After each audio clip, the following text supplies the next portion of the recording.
Hello दोस्तों, ज्ञान सागर YouTube channel पर आप सभी दोस्तों का हार्दिक अभिनंदन है। हम चक्रवृद्धि ब्याज के बारे में पढ़ रहे थे। कुछ टॉपिक मैंने क्लियर करवा दिए थे, 3 मेथड बता दिए थे। आज अपन तो चौथा मेथड या चौथा टॉपिक भी बोल सकते हैं, उसके बारे में विस्तार से जानेंगे। अब देखो, हमने चक्रवृद्धि ब्याज के बारे में पढ़ा था। पहला, दूसरा, तीसरे टॉपिक हो गए थे। आज चौथा टॉपिक करते हैं। अब उसमें क्या कहा था, इतने दिन तो हमें क्या कर रहा था, इतना गुना हो जाता है, ये बातें बता रहा था। आज चौथे टाइम के अंदर या चौथे टॉपिक में आपको क्या दे दिया कि उसने ये कहा, यदि कोई धन चक्रवृद्धि ब्याज की दर से 13 वर्षों में 3,000 रुपये हो जाता है, वही धन 26 वर्षों में 6,000 रुपये हो जाता है, तो आपको वो धन जो उधार दिया था वो ज्ञात करना है। तो सबसे पहले क्या मान लोगे, वो धन जो उधार दिया गया है वो धन आप मान लो प्रिंसिपल पी मान लो। अब जो प्रिंसिपल पी है वो मैंने आपको उधार दिया, और उधार आपको दिया 13 साल के लिए। कितना साल के लिए? 13 साल के लिए। और 13 साल के लिए दिया तो वो कितना हो गया? 3,000 रुपये हो गया। अब वही धन अगर मैं 26 साल के लिए दूं, क्या दूं? अब टाइम मैंने बढ़ा दिया, और टाइम अब की बार मैंने कर दिया 26 साल। धन तो वही है जो प्रारंभ में दिया।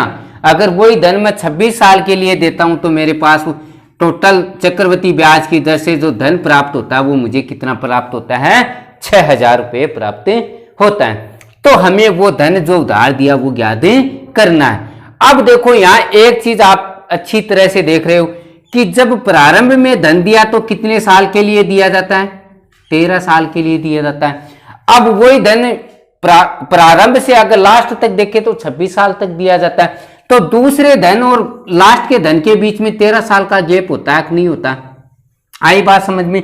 यहां समय दोनों के बीच में दिया हुआ वो भी 13 साल का है, और जो प्रारंभ में धन दिया गया वो भी दोनों जगह सेम है भाई। यहीं भी प्रिंसिपल पी दिया था, और यहाँ 6,000 के लिए भी धन तो वही पी दिया हुआ है। तो आप सबसे पहले क्या करोगे?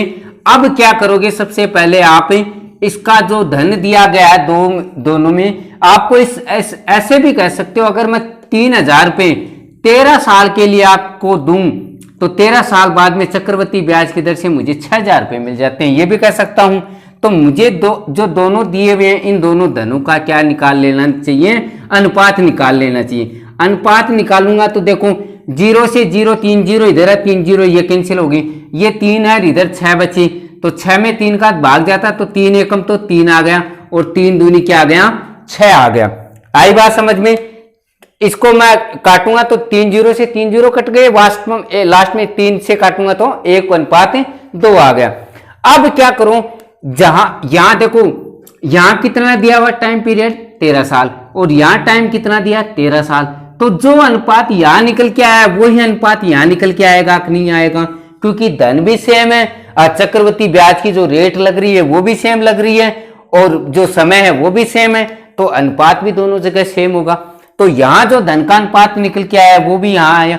अब देखो, एक चीज और नोट करो, अनुपात निकाल लिया आपने, यहां भी अनुपात लिख दो।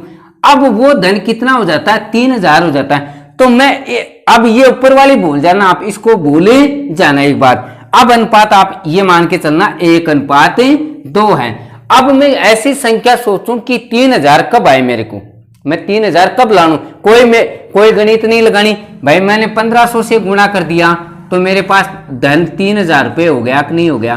अब वो धन प्राप्त हो गया ना 3,000। अब मैं अगर यहाँ मैंने 1500 से गुणा किया तो यहाँ भी मैं 1500 से गुणा करूंगा कि नहीं करूंगा? तो यहाँ मेरे पास 1 को 1500 से गुणा करूंगा तो क्या आ जाएगा? 1500। तो यहाँ से एक चीज निकल के आ गई, जो प्रारंभ में धन दिया था वो कितने रुपए दिया था? 1,500 रुपए। यानी जो धन आपने दिया था या लिया था वो कितना रुपए है? 1,500 रुपए। अब देखो अगला क्वेश्चन, हमें क्या दिया हुआ? यदि कोई धन चक्रवृद्धि ब्याज की दर से 11 वर्षों में क्या हो जाता है? 4,500 रुपये हो जाता है, और वही धन अगले 11 वर्षों में क्या हो जाता है? 6,775 रुपये हो जाता है। तो ज्ञात करना हमें धन। क्वेश्चन सेम है, लेकिन अब तो वो क्या रहा था? वही धन 22 वर्षों में बता रहा था, लेकिन अब उसने क्या कह दिया? अगले 11 वर्षों में। जैसे मान लिया ये धन P था, आपको उधार दिया, और 11 साल बाद में हो गया 4,500 रुपये हो गया, पहली बात। अब वही धन मतलब अगली 11 साल में, यानी धन कितना अब 4500 रुपये है, और 11 साल बाद में क्या हो जाता है 6750 रुपये हो जाता है। आई बात समझ में? आपको क्या कहा, कोई धन दिया हुआ है वो 11 साल बाद में 4500 रुपये हो जाता है, और अगली 11 साल बाद में 6750 रुपये हो जाता है। तो हमें धन ज्ञात करना, तो सबसे पहले मैंने क्या कहा, जब ऐसे क्वेश्चन आपको एग्जाम में दे दे तो आप हमेशा क्या कर लिया करो, उनका जो अनुपात निकाल लिया करो। क्या निकाल लिया करो? अनुपात निकाल लिया करो। पहले तो धन सेम है, दूसरा एक चीज नोट कर रख लो कि टाइम पीरियड सेम दिया हुआ है कि नहीं दिया, यहाँ भी 11 दिया हुआ है, यहाँ भी 11 साल दिया हुआ है, तो दोनों से क्या कर लो, अनुपात निकालो। तो यहाँ 450 आ जाएगा और यहाँ 675 आ जाएगा। अब ये भी संख्या थोड़ी बड़ी होगी, ये अनुपात भी आपको इतना इजी नहीं हुआ, तो सबसे पहले मैं किससे काटता हूँ, 25 से काटता हूँ। तो 25 से काटता हूँ तो किससे काटोगे, 18, 25 से काटोगे ये 18 हो जाएगा, और ये कितना हो जाएगा, 27 से हो जाएगा। फिर आप एक बार और काट के देख लो, इसको काटूंगा तो यहाँ से 9 दूनी 18 हो जाएगा, और यहाँ 9 30 क्या आ जाएगा, 27 आ जाएगा।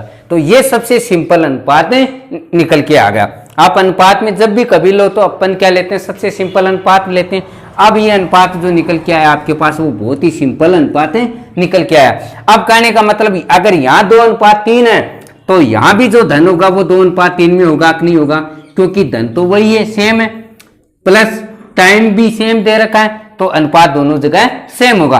अब आप इस ऊपर वाली चीजों को सभी को क्या करो, एक बार ही भूल जाना। सभी इन्हीं चीजों को क्या करोगे, एक बार इन चीजों को क्या कर देना, तो भूल जाना कि ये भी क्या था, जो 2:3 यहां से निकल के आया है, इसको एक बार क्या करना, भूल जाना। इसको फिर यहां से, क्योंकि यहाँ जो अनुपात है धन सेम है, समय सेम है, तो यहाँ भी सेम होगा।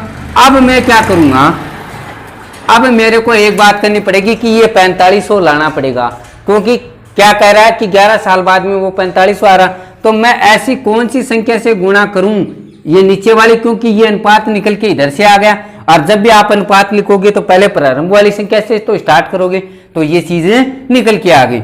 अब मुझे ऐसी संख्या सोचनी है कि अगर मैं 3 को ऐसी संख्या से गुणा करूं तो धन कितना मिल जाए, मुझे 4500 मिल जाए। तो मैं इसको किससे गुणा करूंगा, 1500 से गुणा करूंगा, तो 4500 होता कि नहीं होता। अगर मैं इसको 1500 से गुणा कर रहा हूं तो जो धन प्राप्त होता है उसको भी मैं किससे गुणा करूंगा, 1500 से करूंगा कि नहीं करूंगा, क्योंकि अपन हमेशा दोनों तरफ सेम संख्या से गुणा करते हैं। तो ये अगर इसको 4500 हुआ तो इसको 1500 से गुणा करने पर क्या होगा, 3000 रुपये प्राप्त होगा। तो जो प्रारंभ में आपको धन उधार दिया गया है वो धन कितना दिया हुआ है, 3000 रुपये दिया हुआ है। अब देखो आपने अगला तरीका क्या कह दिया हमें कि 5000 रुपये का 4% चक्रवृद्धि ब्याज की दर से 2 वर्षों के लिए साधारण ब्याज, चक्रवृद्धि ब्याज और चक्रवृद्धि ब्याज और साधारण ब्याज का अंतर ज्ञात कीजिए। आपको जो धन दिया हुआ है वो 5000 रुपये दिया हुआ है, और जो रेट दी हुई है वो क्या कर दी हुई है, 4% दी हुई है, और टाइम दिया हुआ है 2 ईयर्स दिया हुआ। अब एक मेथड तो आप अलग अलग, जैसे 5000 का 4% की दर से क्या करोगे, साधारण ब्याज निकालोगे, फिर आप क्या करोगे 5% इसको उसमें भिन्न में बदलोगे, फिर उससे रेट निकालोगे, अलग निकालोगे, तो ये काफी लंबा हो जाता है। मैं आपको सीधा बेसिक सा एक क्वेश्चन कराता हूं। अगर आपको टाइम पीरियड 2 साल दे दे, टाइम पीरियड कितना दे दे, 2 साल दे दे, तो उसको हमेशा क्या ले लिया करो, 2:1 में ले लिया करो। किस में ले लिया करो, 2:1 में ले लिया करो। तो सबसे पहले आप क्या करोगे भाई, कौन सा धन है, 5000 है, और 5000 का क्या 4% की दर से रेट लग रहा है, तो सबसे पहले 5000 का क्या करोगे, 4% की दर से रेट निकालो। भाई 5000 रुपये का मैं 4% निकालूंगा तो मेरे पास कितना आएगा, 200 आएगा कि नहीं आएगा, आ गया 200। पहली बात समझ में आ गई, ज़्यादा कुछ करना नहीं है ऐसे क्वेश्चनों में। फिर आपके पास जो धन प्राप्त हुआ वो कितना हुआ, 200 प्राप्त हुआ, और 200 का 4% की दर से 4% निकाल लो तो आपके पास क्या आ गया, 8 आ गया। इसको काट दो, 0 से 0 कट जाएगा। आई बात समझ में। अब आप देखो मैंने क्या कहा भी कहा, जब भी चक्रवृद्धि ब्याज साधारण ब्याज का अंतर दिया जाता है, तो मैं आपको लास्ट में इसके बाद में एक वीडियो डालूंगा, उसमें बता दूंगा कि जब टाइम पीरियड 2 साल दे तो 2:1 करना है, जब टाइम पीरियड 3 साल दे तो 3:1 करना है, और 4 साल दे तो 4:6 करना है। ये सारी चीजें बाद में आपको एक्सप्लेन कर दूंगा, सबसे पहले आप इतना ही देखना। अब क्या करोगे, सबसे पहले जो धन दिया हुआ है उसको देखो, यहां आपको क्या दिया हुआ था, 5,000 दिया हुआ था। 5,000 का 4% निकालो, 5,000 का 4% निकाला तो 200 रुपये आ गया। फिर जो धन प्राप्त हुआ यानी 200 रुपये प्राप्त हुए, उसका फिर दोबारा 4% निकालो तो क्या मिले आपको, 8 रुपये मिला। अब क्या कहा, जब भी टाइम पीरियड दे तो आप 2:1 लिख लिया करो। अगर 2 साल दे तो 2:1 लिखना है, और 3 साल दे तो 3:1 लिख लें, और फिर इनको क्या कर देना है, गुणा कर देना। जो राशि आपको प्रतिशत निकालने के बाद में प्राप्त हुई उनको क्या करना है, गुणा करना है। तो 200 को 2 से गुणा करोगे तो क्या हो जाएगा, 400, और 8 को 1 से गुणा करोगे तो क्या आ जाएगा, 8 आ जाएगा। अब आप एक चीज याद रख लेना, जो पहली जो प्राप्त चीज होती है पहले नंबर पे, वो हमेशा साधारण ब्याज प्राप्त होता है। जो पहले नंबर पे प्राप्त होता है वो क्या होता है, साधारण ब्याज प्राप्त होता है। कोई ज्यादा मेथड नहीं है, आप किसको प्रतिशत में बदलोगे, क्या भिन्न में बदलोगे, कुछ नहीं करना। उसके बाद में दोनों को जोड़ दो, दोनों को जोड़ने के बाद में जो राशि प्राप्त होती है, दोनों को जोड़ने के बाद में जो राशि प्राप्त होती है वो हमेशा क्या होता है, CI होता है। और आपको पता है ये साधारण ब्याज है, ये टोटल चक्रवृद्धि ब्याज है। इसके बाद में जो डिफरेंस आपको यहीं से मिल जाएगा, क्योंकि 8 का अंतर है भाई। साधारण ब्याज 400 है तो CI 408 दिया हुआ, तो डिफरेंस कितने का दिया हुआ, 8 का। तो 8 जो प्राप्त होती है वो क्या होता है, दोनों का अंतर। CI माइनस का SI का जो अंतर प्राप्त होता है वो कितना प्राप्त होता है, 8 रुपये। ज्यादा करना नहीं पड़ा, ना कोई भिन्न बदलनी पड़ी, सीधा ऐसा ही याद रख लेना। 2 साल का है तो 2:1 निकाल लेना, 3 साल का दिया हुआ तो 3:1 निकाल लेना। अगले वाला क्वेश्चन। अब देखो वो तो था 2 साल का, अब आपको कई बार क्या कह देता, 3 साल का अंतर याद कर दिए, साधारण ब्याज और चक्रवृद्धि ब्याज दोनों को अलग अलग करोगे तो काफी डिफिकल्ट रह जाएगा। अब आप सबसे पहले क्या दिया हुआ, अब आपको दिया हुआ 3 साल। जब भी टाइम 3 साल दे दे, आपको क्या याद करना, अंतर जहां पूछे, चक्रवृद्धि ब्याज और साधारण ब्याज का अंतर। ये मेथड कब लगेगा, जब चक्रवृद्धि ब्याज और साधारण ब्याज का अंतर पूछे तो निकलेगा। सबसे पहले क्या करा गया है यहाँ कि 25,000 का 4% चक्रवृद्धि ब्याज की दर से 3 वर्ष का साधारण ब्याज पूछ लिया, चक्रवृद्धि ब्याज पूछ लिया, और चक्रवृद्धि ब्याज और साधारण ब्याज का अंतर पूछ लिया। तो आप क्या करोगे, यहां पे जो 25,000 है उसका क्या करोगे, 4% निकालो पहली साल के लिए। 25,000 का क्या करोगे, 4% निकालोगे तो कितना निकलेगा, पहली साल के लिए 25,000 का 4% निकालोगे तो 1,000 रुपये हो जाएगा कि नहीं हो जाएगा। अब क्या करो, 1,000 रुपये का दूसरी साल के लिए ब्याज निकालो, 4% निकालो तो क्या आ जाएगा आपके पास, 40 आ जाएगा कि नहीं आ जाएगा। अब समय आपको कितना दिया हुआ, 3 दिया हुआ है, तो 40 का क्या करोगे, 4% निकालोगे तो कितना आ जाएगा, ये कट जाएगा, और यहाँ 16 बट्टे कितना आ जाएगा, 10 आ जाएगा। तो अब इसको मैं क्या करूंगा, 1.6 भी लिख सकता हूं।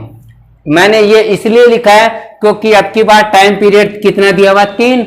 अगर आपको टाइम पीरियड 2 दिया हुआ तो 2 बार करना, अगर आपको 3 दिया हुआ तो 3 बार करना, और 4 दिया हुआ तो कितनी बार कंप्लीट करोगे, इसको 4 बार करोगे। अब मैंने कहा जब भी समय 2 दे तो 2:1 लेना, अगर आपको 3 दे तो 3:3:1 लेना, 3:1 लेना। अब क्या करोगे, जो अनुपात है पहले इसको गुणा कर देना 3 से, दूसरा अनुपात है दूसरे से गुणा कर देना, और लास्ट में जो अनुपात दे रखा वो उसको इससे गुणा कर देना। अब क्या करोगे, गुणा करके लिख दो, ये आपके पास आ गया 3,000, ये आपके पास आ गया 120, और इसको गुणा करोगे तो 1.6 आ जाएगा। कितना आ जाएगा, 1.6 आ जाएगा। अब क्या करोगे, जो चीज मैंने क्या कहा, पहली बार जो चीज दी है वो क्या कहलाता है, साधारण ब्याज। जो पहली बार चीज दी है वो क्या कहलाती है, साधारण ब्याज। और टोटल को जोड़ दोगे, टोटल को जोड़ने के बाद में जो राशि प्राप्त होती है वो क्या कहलाती है? चक्रवृद्धि ब्याज। भाई 3120 हो गए, 3120 और 21 और 0.6। मैंने जीरो इसलिए लिया क्यों, अपन जो पैसे लेते हैं वो क्या लेते हैं? 60 पैसे में लेते हैं। अब ये जो राशि टोटल प्राप्त होती है वो क्या हमेशा प्राप्त होती है? चक्रवृद्धि ब्याज। क्या मिलता है? ये चक्रवृद्धि ब्याज। और जो दोनों का डिफरेंस मिला है, यानी पहली साल को छोड़ दो, उसके बाद में दोनों को जोड़ के कितना मिला? 121.6 मिला है। ये दोनों का क्या होता है? चक्रवृद्धि ब्याज और साधारण ब्याज का अंतर होता है। अब देखो अगले वाला एक क्वेश्चन बताता हूं आपको। अब की बार वो अबार तो तीनों चीजें पूछ रहा था, अब की बार उसने डायरेक्ट आपको क्या दे दिया? धन दे दिया। उसने क्या कहा? आपको जो धन दिया वो 3000 रुपये दिया हुआ है, समय आपको दे दिया 3 साल और रेट आपको दे दी 3%। तो CI और -SI का क्या निकालना है? अंतर निकालना है। तो सबसे पहले टाइम कितना दिया हुआ है ये चीज याद करो, 3 साल दिया हुआ है। तो मैं क्या करूंगा? 3000 रुपए का क्या निकालूंगा? 3% निकालूंगा। 3000 रुपए का 3% पहले साल के लिए क्या हो जाएगा? 90 रुपए हो जाएगा। अब 90 रुपए का मैं दूसरी साल के लिए 3% निकालूंगा तो कितना हो जाएगा? 2.7 हो जाएगा कि नहीं हो जाएगा? भाई पहले साल के 3000 रुपए का 3% निकाला तो क्या हो गया? 90 हो गया। अब 90 का मैंने क्या निकाला? 3% निकालूंगा दूसरी साल के लिए क्या हो जाएगा? 2.7 हो जाएगा। अब देखो जो 2.7 प्राप्त हुआ, 2.7 प्राप्त हुआ। अब हमें समय कितना दिया हुआ? 3 साल दिया हुआ है। मैंने कहा जब समय 2 साल दिया हुआ है तो क्या करोगे? 2 साल के लिए निकालोगे, और 3 साल दिया हुआ है तो 3 साल के लिए निकालोगे। तो इसका 3% निकालना पड़ेगा। इसको जोड़ोगे तो ये पॉइंट हटाओगे तो ये 0 हो जाएगा और ये हो जाएंगे 81। कितने मिल जाएंगे आपको? 81। लेकिन यहाँ नीचे में आपको क्या मिल गया? 1000 मिल गया। 1000 को मिलोगे तो आप इसको क्या करोगे? ये 2 बिंदु है, इधर 3 है, तो इसको आप यूं भी लिख सकते हो 0.081 रुपए। अब क्या करोगे आप? सबसे पहले मैंने क्या कहा? जब समय 3 साल दिया हुआ तो 3:3:1 लेते हैं। तो मैंने क्या कहा? 3:3:1 लेते हैं। तो जो पहली संख्या है उसको 3 से गुणा करना है। कहने का मतलब दूसरी संख्या को भी 3 से गुणा करना है और तीसरी संख्या को किससे गुणा करना है? 1 से गुणा करना है। तो आप क्या करोगे? इसको गुणा करके लिखोगे तो ये तो कितने आ जाएंगे? 270 और ये 87 कितने होते हैं? 81 8.1 हो जाएगा और ये 0.00181 हो जाएगा। अब क्या करोगे? अगर टोटल जो चीज दी हुई है वो आपके, मैंने क्या कहा? वो तो निकल के आता है चक्रवृद्धि ब्याज। जो चीज निकल के आती है वो क्या आती है? चक्रवृद्धि ब्याज। जो प्रारंभ में पहले साल के लिए जो प्राप्त होता है वो हमेशा हमें क्या मिलता है? साधारण ब्याज। और जो इन दोनों का जो अंतर मिलता है, जो दोनों का जो अंतर प्राप्त होता है वो हमें क्या प्राप्त होता है? दोनों सालों का अंतर, तीनों सालों का अंतर। किसका? CI और SI का अंतर। वो हमें कितना मिल जाएगा? 8.8 क्या हो जाएगा? 8.181। तो साधारण ब्याज चक्रवृद्धि ब्याज और साधारण ब्याज का अंतर 3 साल का कितना हो जाएगा? 8.181। अब देखो चक्रवृद्धि ब्याज और साधारण ब्याज के अंतर का मैक्सिमम आपको 4 साल का पूछता है। 4 साल से आगे कभी भी 5 साल या 6 साल का पूछा नहीं गया। अब मैंने क्या लिख दिया? यहाँ 4 साल लिख दिया। तो मैंने क्या कहा? जब टाइम 2 साल दे, एक आप पेन और कॉपी है तो आप लिख लो, टाइम अगर 2 साल दे तो क्या करोगे? 2:1 करना। अगर टाइम 3 साल दे तो आप करोगे 3:3:1 करोगे। अगर टाइम 4 साल दे तो क्या करोगे? 4:6:4:1 करोगे। ये चीजें आपको करनी है और 4 साल से ज्यादा कभी भी आपको पूछा नहीं जाता है। तो मैंने क्या कहा? मैंने आपको क्या कहा? जो चक्रवृद्धि ब्याज क्या कहा? 4000 रुपए का 5% चक्रवृद्धि ब्याज की दर से 4 वर्षों के लिए साधारण ब्याज ज्ञात करना है, चक्रवृद्धि ब्याज करना है और चक्रवृद्धि ब्याज और साधारण ब्याज का अंतर ज्ञात करना है। मैंने एक ही क्वेश्चन में आपको 3 क्वेश्चन करवा रहा हूं। तो देखो क्या करना है? 4000 रुपए का क्या निकालना है? 5% पहले साल के लिए निकालोगे तो कितना आ जाएगा, 4000 का 5% निकालोगे तो 200 आ गया। फिर दूसरी साल के लिए क्या करोगे, 200 का 5% निकाल लो तो कितना आ जाएगा, 10 आ जाएगा कि नहीं आ जाएगा। फिर 10 का 5% निकाल लो तो 0.5 आ जाएगा कि नहीं आ जाएगा। आई बात समझे। फिर 0.5 का क्या निकालो, 5% निकालना है अगले साल के लिए भी, तो पॉइंट हटाओगे ये 0 हो गया और यहाँ 25 हो गए ऊपर और नीचे क्या हो जाते हैं, 1000 हो जाते हैं। तो आप इसको हटाओगे तो सीधे क्या कर सकते हो, 0.025 भी लिख सकते हो, इसको 0.025 भी लिख सकते हो।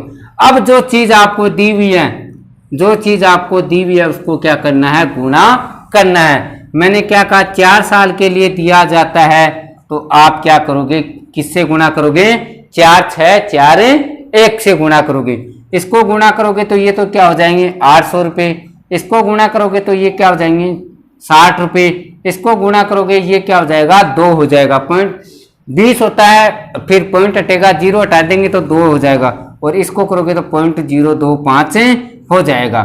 अब जो चीज यहाँ दी हुई है, मैंने क्या कहा, जो प्रारंभ में मिलता है वो क्या मिलता है, साधारण ब्याज मिलता है, और जो टोटल आपको मिलता है वो क्या निकलता है, चक्रवृद्धि ब्याज निकलता है। और जो ये गैप होता है 62.025 वो क्या निकलता है, दोनों साल आपको 4 साल का चक्रवृद्धि ब्याज और साधारण ब्याज का क्या निकलता है, अंतर निकलता है। क्या निकलता है, अंतर निकलता है। एक बार दोबारा देख लेना, जब भी टाइम पीरियड 4 साल दिया जाए तो 4:6:4:1 लेना है। सबसे पहले जो राशि दी हुई है उसका 5% निकालो, फिर जो राशि प्राप्त होती है उसका 5% निकालो, फिर जो राशि प्राप्त होती है तीसरी साल के लिए उसका 5% निकालो, और फिर जो लास्ट में होती है वो उसका 5% निकालो। उसके बाद में जो आपको दिया जाता है 4:6:4:1 उससे गुणा करके लिख लिया करो। जो प्रारंभ में राशि प्राप्त होगी वो क्या हो जाएगी, वो निकलता है साधारण ब्याज, वो निकलता है साधारण ब्याज। अब देखो कई बार कई बच्चे सोच रहे होंगे ये डायरेक्ट ऐसे निकल, आपको जब भी मैं साधारण ब्याज का टॉपिक करवाया था तो मैंने क्या कहा, 4000 रुपए का क्या कह रहा है, 5% की दर से 4 वर्ष का ब्याज। तो मैं इनको अगर 1 साल का 5% ले रहा था साधारण ब्याज में, 4 साल का 20% लेगा कि नहीं लेगा, तो 4000 का मैं 20% निकाल सकता हूँ कि नहीं निकाल सकता, तो निकालूंगा तो मेरे पास क्या आएगा, 800 रुपये आएगा कि नहीं आएगा, आया। और यहां से भी जो साधारण ब्याज निकल के आया वो क्या आया, 800 रुपये निकल के आया। अब देखो अपन उस प्रकार के क्वेश्चन करवाए, अब उसमें तो क्या देता था आपको, चक्रवृद्धि ब्याज और साधारण ब्याज का अंतर पूछ लेता था। अब कई बार क्या कह देगा, चक्रवृद्धि ब्याज और साधारण ब्याज का अंतर दे देगा और आपको वो धन पूछ लेगा। अब क्या कहा, किस धन का 5% चक्रवृद्धि ब्याज की दर से 3 वर्षों के लिए चक्रवृद्धि ब्याज और साधारण ब्याज का अंतर है वो 305 रुपये है। तो धन ज्ञात करना है आपको, क्या निकालना है, धन। यानी कहने का मतलब CI माइनस यानी कंपाउंड इंटरेस्ट और सिंपल इंटरेस्ट, यानी साधारण ब्याज का अंतर दिया हुआ है वो कितना दिया हुआ है, 305 दिया हुआ है। साथ में एक लाइन और दी हुई है, क्या दिया हुआ है, जो टाइम आपको दिया हुआ वो कितना दिया हुआ है, 3 साल दिया हुआ है। कितना दिया हुआ है, 3 साल दिया हुआ। और जो रेट गिवन है आपको वो कितनी है, 5% है। कितनी गिवन है रेट आपको, 5% गिवन है। तो सबसे पहले आप क्या करोगे, जो रेट गिवन है ना उसको किस में बदल लेना, प्रतिशत में बदल, उसको भिन्न में कन्वर्ट कर लेना। मैं भिन्न में कन्वर्ट करते ही ये क्या करूंगा, 1/20 मेरे पास, अगर 5% का आप भिन्न निकालोगे तो 1/20 आ गया। अब देखो कोई भी धन आपको पूछे दिया नहीं गया हो, कोई भी धन आपको पूछे दिया गया नहीं हो और समय आपको दे दे 3 साल, समय क्या देते आपको, 3 साल, तो आप जो आपके पास नीचे आता है वो हमेशा क्या मानते हैं, मूलधन मानते हैं कि नहीं मानते, और ऊपर जो राशि प्राप्त होती है वो साधारण ब्याज राशि प्राप्त होती है कि नहीं होती। तो ये 1 साल के लिए 20 रुपए है। अब देखो क्या भिन्न क्या निकल के आई, 1/20 निकल के आई। 1/20 मैंने क्या कहा, जो आपको रेट गिवन है उस रेट की रेट को भिन्न में बदला तो क्या निकल के आई, 1/20 आई। ये क्या होता है, हमेशा मूलधन होता है कि नहीं होता है, इसको अपन मूलधन मानते हैं कि नहीं मानते। लेकिन आप इसको एग्जैक्ट मूलधन मत मान लेना भी, मैंने इसको आप क्या मान लिया, मूलधन मान लिया। अगर 1 साल का 20 है तो 3 साल का 3 गुना हो जाएगा कि नहीं हो जाएगा मूलधन, तो वो धन मैंने मान लिया 8000। एक बार आपने उस धन को क्या मान लिया, 8000। अभी मैंने ये कह सकता हूं लेट क्या जो प्रिंसिपल है वो क्या 8000, एग्जैक्ट में वो 8000 नहीं है, लेकिन आप जो रेट और टाइम दे रखा है उसके अकॉर्डिंग आपने क्या मान लिया, 8000 मान लिया। अब उसी के हिसाब से अब आज जो पहले क्वेश्चन कर रहे थे, अंतर आपको दिया हुआ, धन आपके पास आ गया, मैं क्या कर दूंगा, पहले साल के लिए 8000 का क्या रेट लगा रहा है, 5% लगा रहा है। पहले साल के लिए 8000 का 5% निकाला तो 2 बिंदु से 2 बिंदु कैंसिल हो जाएंगे और आपके पास आ जाएगा 400 रुपीज। फिर मैं दूसरी साल के लिए निकालूंगा 400 का 5% निकालूंगा तो मेरे पास क्या आ जाएगा, 20 आ जाएगा कि नहीं आ जाएगा, आ गया। फिर मैं क्या करूंगा, 20 का 5% निकालूंगा कि नहीं निकालूंगा तो मेरे पास 1 रुपये आ जाएगा कि नहीं आ जाएगा। भाई 20 का 5% 100 हो गए, 100 में 100 का भाग दोगे 1 आ गया। अब देखो टाइम पीरियड कितना दिया हुआ, 3 साल, तो आप इसको गुणा किससे करोगे, 3 1 से गुणा करते हैं कि नहीं करते, इसको गुणा करोगे तो ये तो क्या हो जाएगी 1200 हो गए कि नहीं हो गई, ये तो गुणा करोगे तो क्या हो जाएगा 1200 हो गए, इसको गुणा करोगे तो 60 हो गए और 1 को 1 से गुणा करोगे तो क्या हो गया 1 हो गया।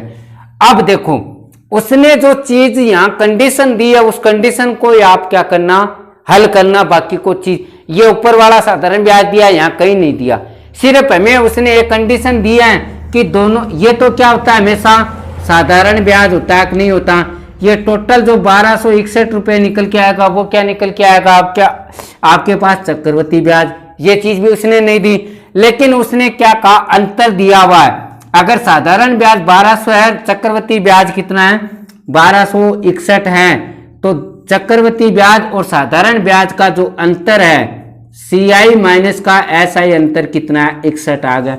यानी इस क्वेश्चन में अपन इनको निकालने की सहायता से आपके पास अंतर का मालूम हो गया। यानी आप इसको यूं भी कह सकते हो 61 बराबर क्या कह सकते हो, मैं इसको ऐसे भी ले सकता हूं 61, आपके पास 61 यूनिट यहां जिससे निकल के आई उसकी वैल्यू कितनी आई 305 आई कि नहीं आई, और 1 यूनिट की वैल्यू 305 में 1 की यूनिट निकालोगे तो आप क्या करोगे भाग दोगे, और भाग दोगे तो किससे कट जाएगा 5 यूनिट आई कि नहीं आई, यानी एक यूनिट की वैल्यू आपके पास कितनी आ गई 5 रुपए आ गई। और हमने जो मूलधन माना था वो कितना माना था 8000 माना था कि नहीं माना, हमने जो मूलधन माना वो 8000 यूनिट के बराबर आया है, और जो यहाँ यूनिट निकल के आई है वो कितनी निकल के आई है 5, इसको गुणा कर दोगे तो आपके पास जो धन उधार दिया वो कितना दिया हुआ है 40,000, जो धन दिया वो कितना दिया हुआ है 40,000। एक क्वेश्चन और करते हैं, अब देखो एक नॉर्मल और क्वेश्चन कर लेते हैं, बाद में आपका चक्रवृद्धि ब्याज यहीं पे आपका समाप्त होता है।